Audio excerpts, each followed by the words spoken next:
इस केसेस को इतना सीरियसली लिया जा रहा है कि उनके फ़ैन फॉलोवर काफ़ी ज़्यादा है, तो इसी वजह से सेलिब्रिटी की तरह उनको जो है वो ट्रीट किया जा रहा है टाइप का। कि बिहार में ऐसे बहुत अपराधी हैं जिनके ऊपर मर्डर के कितने सारे केस हैं, लेकिन मनीष कश्यप के ऊपर केवल 7 केस है और वो भी कोई उसमें मर्डर वाला केस नहीं, फिर भी इतना जल्दी जल्दी उनके साथ प्रक्रिया क्यों हो रही है? कश्यप जेल जाते जाते एक वीडियो जारी किए और उसमें उनके हाथ में कुछ अखबार थे, हिंदुस्तान, प्रभात और तमाम अखबार, और कह रहे हैं कि इन सबों ने खबर चलाया लेकिन कार्रवाई सिर्फ मनीष कश्यप के ऊपर ही की। अच्छा, मुख्यमंत्री भी इस पर ट्वीट कर दिए थे इस मामले को लेकर। नमस्कार, मेरा नाम हिमांशु है, आप बिहार एक सोच देख रहे हैं। देखिए, इन दिनों सोशल मीडिया पर लगातार मनीष कश्यप चर्चा का विषय बने हुए हैं और मामला तमिलनाडु के फर्जी वीडियो वायरल करने को लेकर है और उनके ऊपर कई तरह के मामले भी अब दर्ज हो गए हैं और इन दिनों मनीष कश्यप से लगातार अपराध इकाई द्वारा पूछताछ किया जा रहा है। इस पर बातचीत करने के लिए हमारे साथ रंजन जी हैं, जो कि हाई कोर्ट के वकील हैं। सर, सबसे पहले आपका स्वागत है। नमस्कार आपका। मनीष कश्यप को लेकर लगातार लोग अपने नज़रिए से देख रहे हैं, लेकिन आप लोग कानून के रखवाले हैं, आप लोग इसे किस नज़र से देखते हैं? कानून के रखवाले हैं तो हम लोग कानून के नज़र से देखते हैं। उन पर एफआईआर हुआ है, तो चूँकि 3 एफआईआर यहाँ आपको बिहार में हुआ है और 3 एफआईआर शायद तमिलनाडु में हुआ है, तो चूँकि उन्होंने आत्मसमर्पण किया था बेतिया में और उसके बाद उनको कस्टडी में ले लिया गया है, अभी जुडिशियल रिमांड पे है, तो जो न्यायिक प्रक्रिया है उसके अनुसार कार्य होगी। और फिलहाल तो जहाँ तक हम भी मीडिया इंफॉर्मेशन से गैदर कर रहे हैं कि उनको फिर अभी फ़िलहाल तमिलनाडु पुलिस आई हुई है, उनको रिमांड से वहाँ तमिलनाडु में प्रोड्यूस किया जाएगा, तो ये न्यायिक प्रक्रिया चलेगी। यहाँ से फिर उनको तमिलनाडु लेके जाया जाएगा, फिर चूँकि वहाँ भी जांच चल रहा है, वहाँ पे भी 3 एफआईआर हो चुका है, तो ये प्रोसेस अभी चलेगा। क्योंकि एफआईआर होने के उपरांत इन्वेस्टिगेशन होता है, जो भी जांच एजेंसी, जैसे हमारे यहाँ बिहार में आपको इकोनॉमिक ऑफेंस यूनिट ने केस किया हुआ है, तो इकोनॉमिक ऑफेंस यूनिट ने अपना केस करा, जो कि आए दिन आजकल फ्लैश भी करता रहता है। इनफैक्ट बिहार पुलिस के ट्वीट भी हैं, उनके माध्यम से जो नए जो न्यूज़ क्या कहते हैं उसमें खुलासे हो रहे हैं उस केस में, वो आ रहे हैं, वो तो प्रोसेस वो चलता ही रहेगा।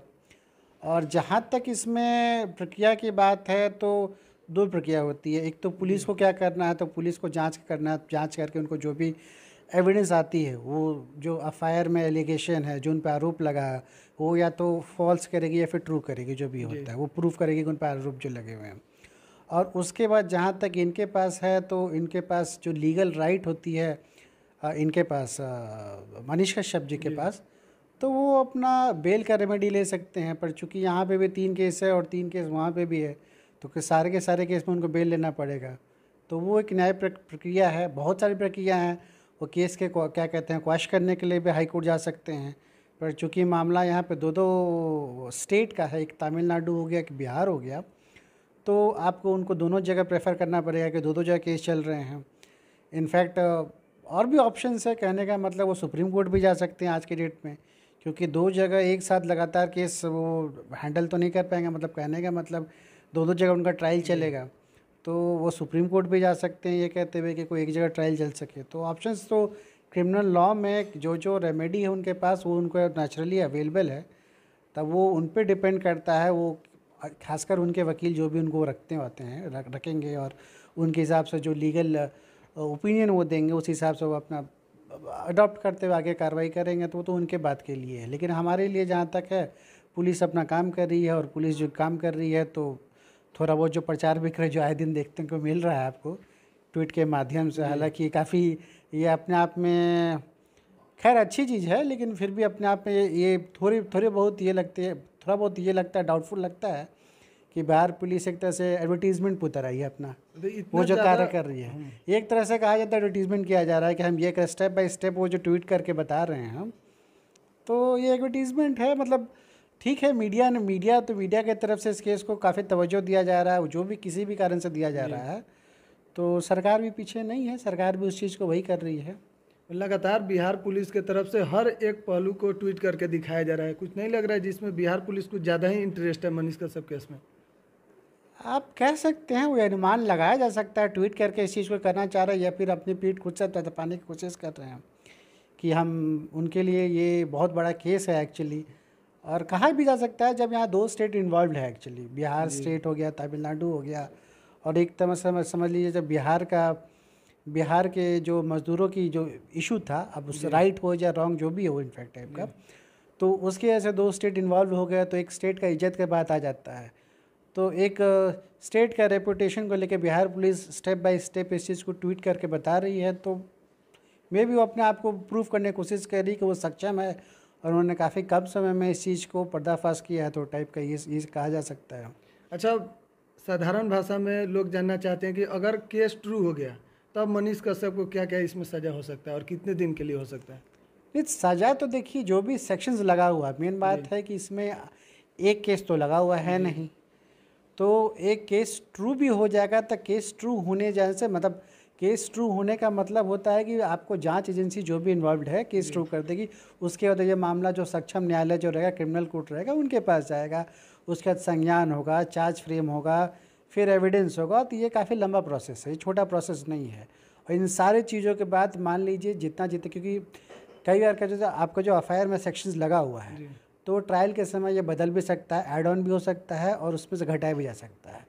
तो फाइनली जो सेक्शन जो चार्ज फ्रेम किया जाएगा उस समय, और वो सेक्शन जो प्रूव होता है आईपीसी की धारा या जो भी कोई दूसरे सेक्शंस जो उन पर लगाए गए होंगे वो प्रूव होता है, तो जो भी उस आईपी सेक्शन के जो रेलिवेंट धारा होंगे, जो भी प्रिस्क्राइब किया हुआ, तो ये कोर्ट का होता है। जैसे मान लीजिए आपको किसी भी आईपीसी किसी भी धारा मान लीजिए मैक्सिमम 7 साल का सजा है, मान लीजिए किसी भी ऑफेंस के लिए सज़ा 7 साल का है, तो कोर्ट के डिस्क्रिप्शन पे होता है जब वो सुनवाई कर रही होती है, बहुत से पहलुओं को देखती है और हिसाब से मान लीजिए फर्स्ट टाइम ऑफेंडर, पहले टाइम वो केस मतलब वो बंदा जो है क्या कहते हैं आपको केस क्राइम कमिट कर रहा है, या फिर बहुत सारे केस के जो सर्कमस्टांसेज है, तो या तो उसमें 1 साल भी दे सकती है, 2 साल भी, 4 साल और मैक्सिमम 7 साल भी दे सकती है।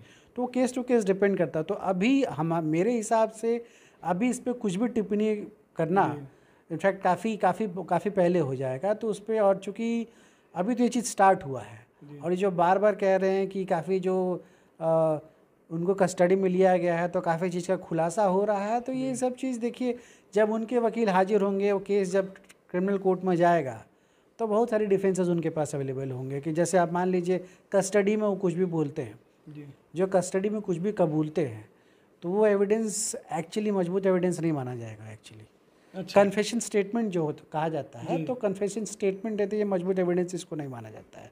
अगर हम ज़्यादा क्रिमिनल ट्रायल का हम यहाँ लोगों का ज्ञान नहीं देंगे, क्योंकि बेसिकली सिंपल लाइन में बताना चाह रहे हैं कि मान लीजिए एक सिंपल सी बात है कि मान लीजिए आप किसी के कस्टडी में हैं, तो ऑब्वियस है कि आप उसके प्रेशर में रहेंगे, तो आपका बयान स्वतः आपका दिया हुआ ओन वॉल्यूशन से, अपने मन मर्जी से दिया बयान नहीं माना जाएगा।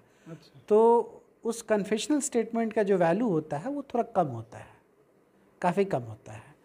तो ऐसा नहीं कि जो कहा जा रहा है वैसे, जब उनके तरफ से वकील हाजिर होंगे और वो अपना पक्ष रखेंगे, तो काफ़ी नई चीज़ें आपको देखने को मिलेंगी टाइप का। क्योंकि अभी तक आप जो भी देख रहे हैं, जो आपको सारी मीडिया में चल रहा है, वो आपको एक पक्ष सच देखने को मिल रहा है। ये जब केस एडवांस स्टेज में जाएगा, जब उनके तरफ से वकील अपियर करेंगे, उनका डिफेंस रखेंगे, तब आपको देखने को मिलेगा। बाकी अभी इस पे एक पक्ष पे आपको जो भी न्यूज़ मिल रहा है कि उनके अकाउंट से इतना पैसा निकला है, 34 लाख निकला, बहुत सारे लोगों से जो भी है बहुत पैसा उनके अकाउंट से निकला, वो बहुत से लोगों से कांटेक्ट में थे और पैसा आपको एडवर्टीजमेंट करते थे बिना पर लीगल परमिशन के, जो भी ये सारी चीज़ तो निकलता ही रहेगा। अब उनका ये तो एक पक्ष है, इनफैक्ट जांच अभी हो रही है, उनका पक्ष जब केस खुलेगा तब रखा जाएगा। तो अभी तो देखते रहिए क्या क्या हो रहा है। अच्छा, लोग जैसे जानना चाहते हैं, एक और सवाल आ रहा है कि उनके खाते को जो फ्रीज किया गया, उसको लेकर सवाल उठ रहे हैं कि जब प्रॉपर तरह से सारे टैक्स भरते थे, फिर खाते को क्यों फ्रीज किया गया है? इसका प्रक्रिया क्या होता है, थोड़ा समझ। प्रक्रिया आपको ये है, चूँकि इसमें इकोनॉमिक ऑफेंस यूनिट इन्वॉल्व है, तो उनका स्टैंडर्ड प्रोसीजर होता है कि मान लीजिए आपको कहीं से भी उनको लगता है कि आप जो इनकम कमाए हैं, आपका वैलिड सोर्स ऑफ इनकम जो है एक्चुअली इलीगल तरीके से कमाया गया हुआ है, तो वो उनके पास एक्चुअली वो सक्षम है इस चीज़ को फ्रीज़ करने के लिए, वो सक्षम कर सकते हैं। लेकिन उनके पास जो है, आपको जो मनीष कश्यप है, उनके पास जैसा कि मैंने कहा, कानून के अंदर उनको भी डिफेंस, उसको अनफ्रीज करवा सकते हैं। तो चूँकि अभी जब स्टार्ट ही हुआ, तभी काफ़ी ये स्टार्ट प्रोसेस कहा जाएगा, तब उनके वकील को हाजिर होने दीजिए, बहुत सा कुछ किया जा सकता है। और फ्रीज करने का पावर तो है, जब कोर्ट नहीं है इसमें, क्योंकि जांच एजेंसी है, उनको पावर है। इकोनॉमिक ऑफेंस यूनिट है, चूँकि स्पेशल एजेंसी है एक्चुअली, यह पुलिस से, नॉर्मल पुलिस जो आप देखते हैं उनसे ज़्यादा उनको पावर मिला हुआ है। और ये स्पेशल केसेस ही आपको जांच करते हैं, इकोनॉमिक केसेस के जो केसेस होते हैं उस पर जांच करते हैं। नेचुरली जो जैसे सीबीआई हो गया आपको, तो नॉर्मल पुलिस से उनको ज़्यादा पावर रहता है, तो वो कर सकते हैं, उसमें कोई बड़ी बात नहीं है। अच्छा, इस पूरे मामले में मनीष कश्यप मतलब अगर सजा होता भी है तो कितने दिन में बाहर आ सकते हैं? फिर वही बात होगी, बाहर तो अभी भी आ सकते जी। हैं अगर वो बेल उनको मिल जाता है, यहाँ से इतना बेल। सारा केस है, सब केस में बिल मिल जाए? हाँ हाँ, कोई बड़ी बात नहीं है, वो सब लोगों को 50-50 केसेस में बिल मिलता है। वो तो 6 ही केस हुआ है और वो एक्चुअली सेम टाइप के केसेस हैं, जी सब। तो कोई बड़ी बात नहीं है। मैं चूँकि वकील हूँ तो मैं तो इस पर टिप्पणी कर सकता हूँ जी कि बेल तो चूँकि एक ही टाइप के केसेस है, तो अगर एक में बेल मिल गया तो बाकी केसेस में मिलना कोई बड़ी बात नहीं है, क्योंकि अलग अलग टाइप के केसेस नहीं हैं। तो जब एक बार वो अरेस्ट हो गए हैं, तो अगर चार्जशीट एक बार सबमिट हो जाता है उनके खिलाफ, मान लीजिए पुलिस एजेंसी अपना चार्जशीट सबमिट कर देती है, तो उसके बाद वो बेल, कंडीशनल बेल उनको मिल जाएगा, ये कहते हुए कि ठीक है, आप जैसे जैसे केस ट्रायल चलेगा आप उसमें आप अपना सहयोग देते रहिएगा, खुद का हाजिर होंगे या वकील के माध्यम से कोर्ट ट्रायल में हाजिर होते रहेंगे, उनको बेल मिल जाएगा, बेल मिल जाएगा। बाकी ट्रायल में अभी लंबे समय लगेगा, तो ट्रायल में काफ़ी टाइम लगेगा एक्चुअली। तो अभी ये कुछ भी सोचना कि कितना दिन के लिए जाएंगे, वो तो कोई बड़ी, इस पर सोचना बेफिजूल बातें हैं। ज़्यादा मान लीजिए अभी ठीक है, चूँकि 2 गवर्नमेंट इन्वॉल्व है, तमिलनाडु गवर्नमेंट इन्वॉल्व है, बिहार की सरकार इन्वॉल्व है, तब भी बेल वेल मिल जाएगा, कोई बड़ी बात नहीं है, इतना भी बड़ा ऑफेंस नहीं है। अब चूँकि क्योंकि मीडिया फ्रेंची ज़्यादा बनाया गया है, तो बेल मिल जाना चाहिए आराम से, कोई बड़ी बात नहीं है। मतलब कुछ दिन रहेंगे कस्टडी में, बेल मिल जाएगा। अच्छा, एक और सोशल मीडिया पर तस्वीर वायरल हो रहा है मनीष कश्यप का, जिसमें उनके सर को गमछा से बांध दिया गया है, तो लोग अब उस पर कह रहे हैं कि कोई आतंकवादी है जो इस तरह से उनके साथ ट्रीट किया जा रहा है। ये चीज़ तो गलत है, इसके लिए उनके पास भी रेमेडी है एक्चुअली। आप गमछा से बांधा हुआ है तो वो मान लीजिए उनको आइडेंटिटी छुपाने के लिए किया जा रहा है, लेकिन उनका हाथ भी एक्चुअली हैंडकफ किया गया है जी। तो वो इतने बड़े सजाफता आदमी नहीं है, इतने बड़े मतलब अपराधी भी नहीं है। अब लेकिन इस चीज़ का दुरुपयोग हुआ, उसके लिए वो ह्यूमन राइट्स कमीशन में केस फाइल कर सकते हैं, और इसके लिए ये उनके ह्यूमन राइट्स का उल्लंघन है एक्चुअली। ये तो उल्लंघन है। जो फ़ोटो वायरल हुआ है, अगर वही फ़ोटो है तो निश्चित रूप से ये उनके ह्यूमन राइट्स का वायलेशन है। वो जब कहीं भाग नहीं रहे हैं, अगर वो भागना रहता तो पहले भाग के रहते।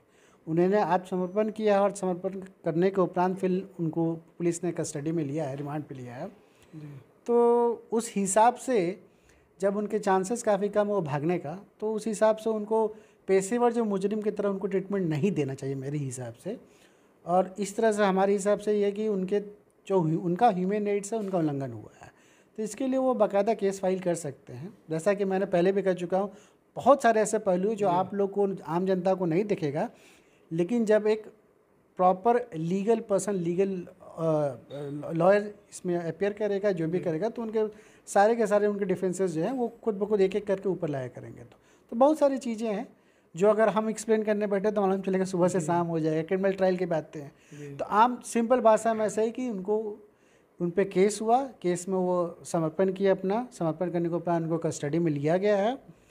फिर वो प्रोसेस चलेगा, जो आपको जांच का जो प्रोसेस है वो जांच का प्रोसेस चलेगा। जांच पूर्ण होने के उपरांत या तो उनके पक्ष में या उनके विपक्ष में रिपोर्ट सबमिट किया जाएगा। रिपोर्ट सबमिट करने के उपरांत फिर केस में आपको क्रिमिनल कोर्ट में ट्रायल चलेगा। तो इन सब के बीच में बेल मूव कर सकते हैं। बेल अगर कोर्ट उनको सक्षम न्यायालय जहाँ भी उनका केस चल रहा है वहाँ कोर्ट मिल जाता है, मान लीजिए लोअर कोर्ट में उनको बेल मिल जाता है तो ठीक है, नहीं तो फिर उसके ऊपर डिस्ट्रिक्ट जज हो गया, फिर डिस्ट्रिक्ट कोर्ट हो गया, फिर उसके ऊपर हाई कोर्ट हो गया, सुप्रीम कोर्ट हो गया। तो आपके पास बहुत सारे ऑप्शंस हैं। अच्छा, आप सीधे सुप्रीम कोर्ट भी जा सकते हैं इनफैक्ट सब चीज़ों के लिए, कि एक साथ एक ही नेचर के केसेस किए हुए हैं तो आप इनको क्लब भी कर दिया जाए, एक जगह ट्रांसफ़र भी कर दिया जाए, तो ऑप्शंस बहुत सारे हैं। और जो जैसा कि आप देख रहे हैं तो इस पर ये एक तरह से राजनीतिक केस बन गया है एक्चुअली। मतलब एक तरफ जहाँ सरकार है तो दूसरी तरफ दूसरी पक्ष जो अपोजिशन है वो खुलेआम वो भी आके सपोर्ट कर रहे हैं। तो ऐसी बात इतनी हल्के से तो नहीं लिया जाएगा। ट्वीट कर रहे हैं, ट्वीट तो काफ़ी लोग कर रहे हैं, जो भी इनफैक्ट उनका फ़ैन फॉलोइंग तो काफ़ी ज़्यादा है। इनफैक्ट रीज़न यही है कि इस केसेस को इतना सीरियसली लिया जा रहा है कि उनके फ़ैन फॉलोवर काफ़ी ज़्यादा है, तो इसी वजह से सेलिब्रिटी की तरह उनको जो है वो ट्रीट किया जा रहा है टाइप का। अच्छा, एक और सवाल है, लास्ट सवाल, कि बिहार में ऐसे बहुत अपराधी हैं जिनके ऊपर मर्डर के कितने सारे केस हैं, लेकिन मनीष कश्यप के ऊपर केवल 7 केस है और वो भी कोई उसमें मर्डर वाला केस नहीं, फिर भी इतना जल्दी जल्दी उनके साथ प्रक्रिया क्यों हो रहा है? ये जैसे देखिए, फिर वही बात होगी कि जब ये बात रेपुटेशन की बात आ गई जी जब ये बिहार सरकार के रेपुटेशन का बात हो गया कि बिहार सरकार के इमेज को मतलब रेपुटेशन जो टार्निश हो रहा था, कहने का मतलब उनकी जो इज्जत जो धूमिल हो रही थी। जी एक गलत न्यूज़ जो एक्चुअली जो एफआईआर का कंटेंट है, जो ये कहा जाए, जो हमारे मीडिया के माध्यम से मालूम चला है कि जो बिहार सरकार की जो पाया गया है कि इमेज वीडियो थी वो भी- धूमिल हो वीडियो रही भी थी। false है। तो नेचुरली वो वीडियो फॉल्स भी है, जो भी है, तो पद धूमिल हो रही थी। तो चलिए, आपको इमेज जो धूमिल हो रही थी उसके वजह से सारे के सारे सरकार पड़े हुए हैं। तो उस माने से देखिए तो केस वाकई में सीरियस हो जाता है। यहाँ दो सरकार के बीच में, मान लीजिए बिहार सरकार और तमिलनाडु सरकार, दोनों में एक्चुअली इस न्यूज़ की वजह से कहीं ना कहीं काफ़ी मनमुटाव पैदा हो गया था। तो उस वजह से भागदौड़ वाली स्थिति हो गई थी। उस नज़रिए से देखिए तो काफ़ी बड़ा इसका इम्पैक्ट काफ़ी ज़्यादा बड़ा हो सकता है। इस न्यूज़ का इम्पैक्ट अगर सही मान लीजिए, गलत मान लीजिए, न्यूज़ का इम्पैक्ट तो काफ़ी ज़्यादा बड़ा था। काफ़ी लोग काफ़ी बड़े लेवल पे देखिए कि वहाँ जो वर्किंग क्लास के जो बिहारी लोग थे, वो लोग काम नहीं कर रहे थे, मन में एक डर समा गया था टाइप का। तो उस नज़रिए से देखा जाए तो केस तो वाकई बहुत सीरियस था। अच्छा, मुख्यमंत्री भी इस पर ट्वीट कर दिए थे इस मामले को लेकर कि ऐसा कुछ हुआ होगा, तो वहाँ और उसके बाद जांच एजेंसी भी यहाँ से भेजा गया था 4 लोगों की टीम बनाकर। देखिए, वो जैसा कहा जाए कि पहले बता रहे हैं कि एक बिहारी, जो बिहार में जो हमारे पास जो लेबर का वर्कफोर्स है, जी जो ना सिर्फ तमिलनाडु में और काफ़ी जगह पे काफ़ी अच्छे मात्रा में है, तो उनको कुछ भी होना वो पूरे के पूरे इकोनॉमी को इम्पैक्ट करता है।